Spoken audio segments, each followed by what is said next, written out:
嗨，大家好，我是坦皮树。今天是2025年1月11号。这一期咱们继续胡聊胡适、胡轼、胡威，还有胡一进老师。今天是周末关于胡适的消息并不多。我看了一下人民日报关于胡适发表了一个评论，说对编造传播胡适谣言坚决说不。近日，证监会澄清，网上流传的监管部门指导上市公司1月15号之前释放全部利空等消息都是谣言，已依法追查消息来源，并将依法严厉打击编造传播股市谣言的行为，持续净化资本市场信息传播环境。这个人民日报说了啊，我记得昨天咱们节目也介绍了。问题是，既然监管部门说了要查这个谣言的源头，那一定要有这个结果，查到没有？到底这个谣言是谁造的，从哪儿出来的？既然你决定要查，一定要给个结果。如果这个事情不黑不提白不提，就这么过去了，那只能让金融消费者怀疑你这是有内鬼。造谣的和辟谣的是一拨人，解决问题的和制造问题的都是一拨人。所以说一旦说要严查这个谣言的源头，那你一定要给公众一个交代。还有一个就不能双标，有利于胡适上涨的这谣言你装作没看见，对胡适不利的你想起这是谣言，你要严查。这个让人感觉这无非就是把下跌的理由、下跌的锅甩给谣言，让别人去背，无非就是想向金融消费者说明这个胡适还是好的，只是因为受到谣言所以它下跌，实际上不是这么回事。以美的的股市来说，哪怕是印度的，你想在那造个谣也不容易啊，这人家未必信呢，所以还得从最根本的入手，你还是抓住这个本质问题根本矛盾是你这个市场的参与者，他喜欢谣言，他就好这一口，所以谣言才能左右他们。就像咱们韭菜就适合电诈，就适合别人割，就适合别人骗，所以针对中国人的电诈，它是永远打不完的，除非你把这个土壤改变了，否则你今天把缅北电诈给打掉，你看妙瓦底你打不掉，你把妙瓦底打掉，印尼的、菲律宾的、迪拜的多了去了，根子还是在国内。实际上监管部门对关于资本市场的谣言，实际上出手也比较果断，也坚决。这几年一直在不停的打击，但是有什么用？大家都知道这种骗术，什么带你发财，带你炒股，你把钱给我，对吧？我带你飞，都知道这是骗子。但是即便在这个银行限制汇款转账、限制取现，即便在这种情况下，照样有人把钱取出来交到骗子手上。有什么办法？有这样的人存在，累死监管，就累死这些警察，你也没办法杜绝这些诈骗。在抖音直播间里随便忽悠几句，马上就有人会交钱，就要跟着老师后面去炒股。你这都是些什么人？心智不全，所以还是从心智入手，不要舍本逐末，对吧？你抓这些诈骗分子、造谣账号有必要，也应该，但是解决不了根本问题，年年抓不完，野火烧不尽，春风吹又生。你也不看看你这金融消费者都是些什么货色，它的底色是什么？炒东南西北中发白，炒七个葫芦娃，炒川大智胜，炒远望，并且津津乐道，不以为耻反以为荣，都是些这些货色。所以如果不抓住重点，不抓根本的，那你明年还要跟谣言做斗争，后年还要跟谣言做斗争，年年都要跟谣言做斗争。就像有一个人进山打猎一样，他去打熊，第一次打熊的时候很不幸，他没打着熊，反而被熊给办了。结果第二次经过准备，再一次进山打熊，很不幸，这一次他又被熊给办了，实力差距太大。第三次这个人又进山打熊，这个熊终于忍不住了，问他，你到底是来打熊的还是来找伴的？你年年打击谣言，你到底是打击谣言还是搞别的？北京商报也就这个小作文谣言也发表了评论，说提高股市造谣者的违法成本。这近期 A 股频频出现小作文和谣言，虽然证监会及时辟谣，但股市谣言对市场杀伤力巨大，监管端、市场端应该形成合力，维护市场稳定，勿让股市谣言挫伤 A 股积极性。在融媒体时代，股市谣言具有成本更低、传播更快、危害性更广的新特点，个别杜撰的小作文可能会瞬时引发极大关注度，形成蝴蝶效应，并对市场产生重要影响。如果造成股指和个股的非理性波动，会严重侵害广大投资者的利益。打击股市谣言需要监管部门和执法部门从源头抓起，造谣者是股市谣言的始作俑者，目的无外乎求名图利。无论造谣主体是谁，相关部门都应该依法予以严厉打击，提高股市造谣者违法成本，让那些试图散布谣言的造谣者望而却步。这个喉舌说的基本上都差不多，真正的后面既得利益者，这些谣言是从哪儿出来的？这些喉舌他敢看吗？告诉他他都不敢看，他敢知道吗？吓死他！这些谣言从哪儿出来的？小作文从哪儿出来的？外媒的小作文，彭博社、华尔街日报等等，他们的消息从哪儿出来的？反正不是从韭菜这儿出来的，人人家事后很多验证都是说的叫遥遥领先的预言。你人民日报，你这个北京商报，你敢查吗？村里面敢问吗？问都不敢问。这个周末啊，来自美国的消息恐怕对咱们下一周股市有一定的美国的非农数据。就是美国的非农数据发布以后，它那个数据超预期，感觉美国的经济还在腾飞，在空中加油。也就是说，美国的2次通胀的担忧又出来了。咱们知道以前不是美国主要跟通胀做斗争嘛，所以加息，然后2024年就开始9月份开始降息。跟着降息的数据，跟着非农数据，那么现在有人美国的经济还是强劲，有2次通胀的担忧。华尔街这些大行，比如高盛、美银，他们现在已经改口了，预测美国的降息周期结束了，它降2还是3轮，降息周期结束了，后面又要加息。你看，在周五强于预期的美国12月就业数据公布后，美银、花旗、高盛经济学家下调对美联储进一步降息的预测。华尔街大行中对降息最乐观的花旗仍然预计会有5次幅度25基点的降息，但时间要从5月而不是之前预期的1月开始，也就是往后推。高盛预计今年将有2次降息，而非3次，就减少了。美国银行此前预计今年会有2次幅度25基点的降息，现在认为1次都不会有，就是不降息了。接下来反而也可能加息。这个美银经济学家写道在强劲的12月就业报告发布后，我们认为降息周期已经结束。如果核心个人消费支出价格指数同比升幅超过3%，且通胀预期上升，那么应该开始讨论加息问题了。12月非农数据，尤其是就业数据，让华尔街的大行一下风向全变了。所以说美股它就开始跌，黄金涨，美元指数又涨，美元指数已经突破了109.5，我看很快突破110。那跟股市关系就是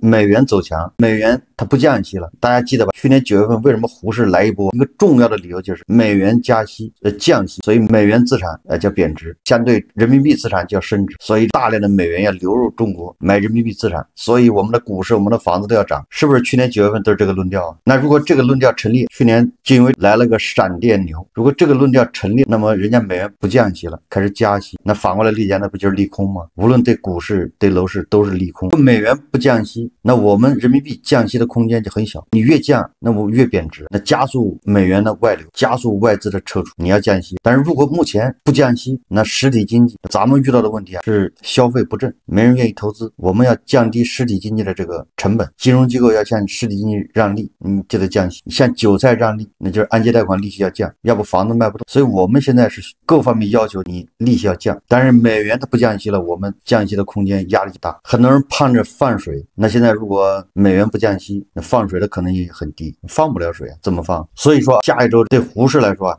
这是个利空。我看人民币的汇率已经7.35、7.36了，什么概念？有人把股市比作一个水桶，在3000点那个位置破了一个洞，这个洞没有补上，就不停的往桶里灌水，怎么灌它最终都要回到3000点。你灌多少水？你灌得快了，那水漫出来了，但是你只要时间稍微长一点，它又回到3000点，因为3000点有个洞啊。这个比喻还挺形象。下一周3000点保卫战说不定就提前打响。大家也知道，上一周央行对债券市场再次出手，找这些机构谈话罚款没有用，人家依然我行我素。我买债券呢又不犯法，央行没有办法，靠自己暂停国债的购买，叫择机购买。买国债就是释放流动性。你说现在把央行憋的，因为央行降息不行，降准又不行，这些都是为了释放流动性。它还有一个工具就是买国债，买国债就往出放钱。现在国债它也不能买，越买国债价格越高，国债的收益率10年期的已经到了1.59%、1.58%，机构严重的不看好咱们未来的经济，所以导致大家疯买这个国债。这时候央行如果通过购买国债释放流动性，那显然呢，这就是火山浇油，那国债还得涨，所以央行只好不再常规操作，我叫择机购买，什么时候买不告诉你，给机构打电话。所以网上也传言只准卖不准买，要求机构对国债只准往出卖，你不准买，得跨境 ETF 高溢价不让买。但就这么干，这个债市居然依然牛。国债期货周五开盘一度大跌，到了收盘的时候，国债又翻红了，就是走了个深 V 又回去了，几乎收为全部跌幅。你就说这个债市有多牛，就债市牛到到监管打压的打不下去。你看真正的牛市，它的内在逻辑在哪？它不是你监管，不是你政策，它一定有它内在的。那你胡适为什么这么的政策这么吹风，这么吹牛，这么给钱，它就是起不来呢？这就是我一直说的，它内在有问题，它有病，所以它起不来。大家都心知肚明，都知道来比的是谁腿脚快。你看债市为什么就这么打压它都下不，自己可以把债市 K 线图打开看，走的跟美股一样的，就是一个漂亮。所以胡适上不来，胡适老是在3000点，有它内在原因，不是你唱多就能唱上去，没有用的。反过来说，如果胡适这些毛病治好了，你就是天天唱空那也没用，它依然跟那美股一样的一路长红。所以散户要想在这种市场赚钱，那你得有一身本领，你都不一定能赚得到钱。有网友把孙悟空学艺给他改编成这个小散户学炒股，也很有意思，大家可以看视频。我叫你跑地。玉帝，如来，俺老孙被你们骗了，被你们骗了。报告，在这个报告里面，吴小秋说，他说资本市场是金融强国的载体。对于当前的资本市场改革，吴小秋认为要完善法治，监管层面需要严刑峻法。此外，资本市场需要支持高科技公司的发展，但是高科技企业也必须符合上市的要求和标准，需要防止 IPO 天使化或 VC 化，需要严刑峻法。他还表示，更不能 ICU 化。资本市场不是救济低质公司的市场。吴小秋这观点还是非常明确的，这个道理都懂，谁不懂呢？但问题是，为什么还有马可波罗这样的烧瓷砖的公司受房地产低迷影响，那瓷砖根本就卖不掉，它的账款都是应收账款，都是开发商的，也不一定能收得回来。就这种企业死乞白赖的要上市，你说这企业上市有什么用？你这不就把资本市场当做 ICU 吗？这企业不行了，来这儿救一下。所以我一直说，每一个上市公司后面都有复杂的利益，每个后面都有一个神仙，这个利益链条如果不理清，不给它斩断，你这胡适好不了。我们再看看胡锦老师最近对这个电诈那是深有体会，而且是再三评论这个电诈，从他自己的遭遇再讲到了他一个亲戚的遭遇。这个胡锦今天发了个微博说，老胡讲一个我身边人险些落入电诈陷阱的真实事情，来看看电诈对我们个人信息掌控到了什么程度。这老胡的一个亲戚几年前接到一个电话，一位男子自称是他上大学女儿所在系里老师，说该校设了个第二专业，他女儿所在的系获得5个名额，但是要自费交10万元。当时是早上9点多，那个人说他女儿正在上课，但是由于名额紧张，需要我的这个亲戚马上做决定。那位老师对系里情况非常熟悉，如果亲戚了解的情况完全对得上号，他对女儿的情况也是掌握的非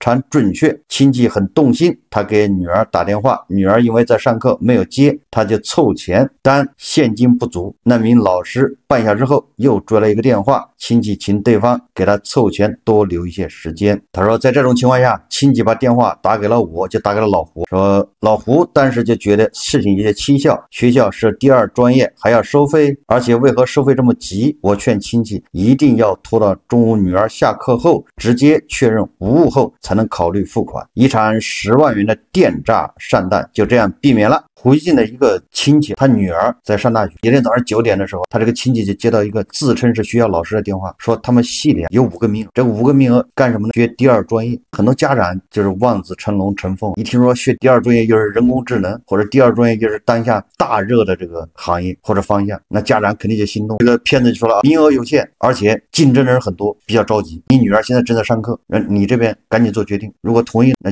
我就把这个名额留给你，你先交10万块钱定金或者学费，把这名额占上，否则咱们这个名额就给别人。然后一顿 PUA 跟你说你这女儿学习非常好，我们是经过深思熟虑精挑细选，觉得你女儿符合这个。你说家长一听到这个，完了之后赶紧给他女儿打电话，打不通，他女儿确实在上课，这事还挺着急，赶紧凑钱。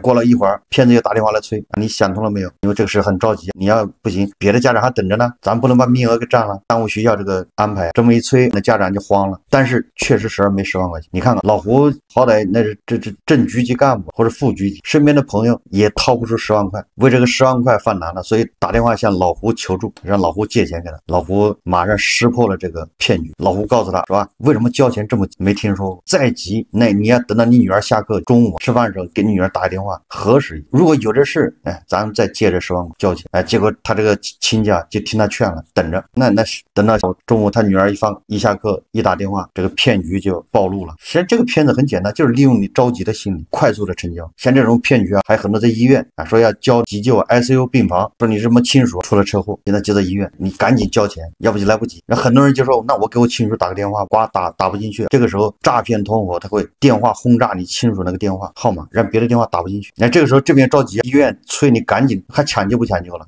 这个是争分夺秒，跟生命跟死神在赛跑，让你先打3万，那很多人马上就上当了，就赶紧转。这种骗局啊非常多。实际上咱们以前先聊过很多次了，从我们韭菜角度来说，人的天性就是贪婪恐惧，这是人性的弱点。骗子就是从贪婪恐惧下手，要么骗的，要么你是贪婪，要么你是恐惧。这不给你女儿上大学什么的第2专业，这就是贪婪吗？贪婪就觉得好事掉到我头上了。恐惧你那个亲属在 ICU 病房，你钱不打过来马上就抢救不了了，就是利用你的恐惧。所以针对骗局，如果作为韭菜，我们不能奢求这个环境马上发生改变不了，我们只能从自己下手，克服自己的恐惧，克服自己的贪婪。你记住了，任何情况下像这种情况叫慢半拍，你越慢半拍，你的骗局它马上就会暴露，因为骗子需要的就是快，越快越好，而你这边越拖。你要记住了，即便在医院抢救，你的钱2小时没到他就不抢救，医院就不管，没这一说，还没到这份上。什么要交报名费必须马上就交，不交就不行，哪有这样的事？被你的贪欲，你觉得我要交完了，这个名额被别人抢了，所以你要克制自己的贪欲，你克制是自己的恐惧。你只要把这2个搞定了，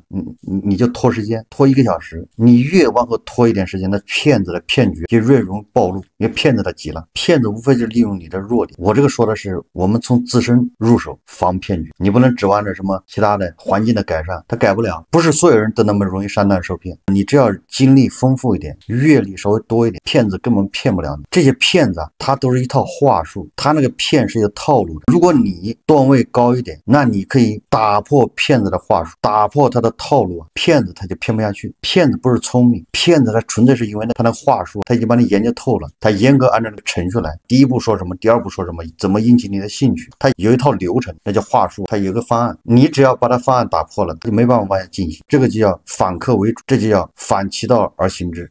因为大部分都是受众，我们韭菜都是听别人怎么说，被别人带到沟里去。如果你主动的给骗子设个局，骗子马上就暴露。当然这个需要你有丰富的这种阅历和这个经验。你看我遇到这样的骗局特别多，我在节目里也经常分享。有一次大概是10年前，我一个高中同学的 QQ 被人黑了，有一天呢 QQ 就跟我说话，他问我方不方便，大概意思要跟我借钱，借的也不多，2、3千。因为我的同学不管是什么人，就是我同学或朋友，他只要跟我一说话，虽然是通过 QQ 或者微信，但是他说话的语气我就能判断出个8、9不离十，这个号被人黑了。因为我同学跟我说话他不是这种口气，我就给他挖坑。但是我也不能说你不是我同学，我马上就反问他，其实都是假的。我说你前2天不跟我说过了吗？你要去成都出差。他跟我说对呀，我就在成都。你看这不假了吗？马上知道他就是假的。那后面那你就逗他玩，因为你已经验证他就是假的。我跟我同学都1、2年没联系过了，哪有什么他去成都出差告诉我，怎么可能呢？就是来验证他是个假的。还有一天我接到了一个诈骗电话，他自称是京东客服，他问我，他核实我的信息啊，他问我是谁，我说是。他说你是不是在这买了个什么东西，我说是。他说因为第三方商家误操作，你成了这个他们的会员。那我一听我就知道他是诈骗，会员怕什么？对，我就跟他说，我说会员不要紧，我说他们服务挺好的，我就要成为他们的会员，不是京东会员，是第三方商家的会员。那个客服很耐心的跟我解释，他这1年要900块钱的会员费，那我就知道他肯定是让我取消这个会员，完了之后要按他的指示去操作嘛。那最后就是结局肯定是给他汇款嘛，把银行卡告诉他了，把密码告诉他，人家把你钱转走，不就这个套路？所以我就告诉他，我说挺好的，1年才900块，不多。他说你疯了，这个900块会员收你会员费，每年都扣。我说没关系，让他扣，他就没法进行。我想听他怎么跟我说。往下一步，他说人家是误操作，把你加成会员了，你只要按我的说的，你去操作就解除了，不用扣你这900块。我说不要紧，就让他扣，就是等等，就这种，你只要接到电话，你要自己会验证，就不露蛛丝马就不露出任何蛛丝马迹，你进行验证，你不要被他带着走，是应该你牵着他走。骗子啊，马上就会露出马脚。有一阵子流行那个诈骗电话，也很多人应该知道，突然你会接到个电话，说你到某某某总办公室来一下，以这种开头的诈骗，有一阵子非常流行，我也接到过。他知道我的名字，他说你谁谁谁到什么总办公室来一下，我会说啊，是王总吗？他说对，实际上我们公司就没有姓王的老总，你一定要给他设个套。他一说对，那肯定是假的。所以我们个人你要提高自己这块的警惕性，这核心是什么？就是贪婪和恐惧。所以这个是个人的反诈意意识，我们只能从自己下手，提高反诈意识。但是啊，我一直在强调，如果人人都有这样的反诈意识，对某些人来说这不是好事，谁都不好骗了嘛，那就不再感恩感谢了嘛。所以这才是这个诈骗风靡横行的主要原因。好，这期节目我们就聊到这里，感谢大家收看。如果喜欢我的节目，欢迎订阅转发，也可以在下方留言评论，谢谢大家。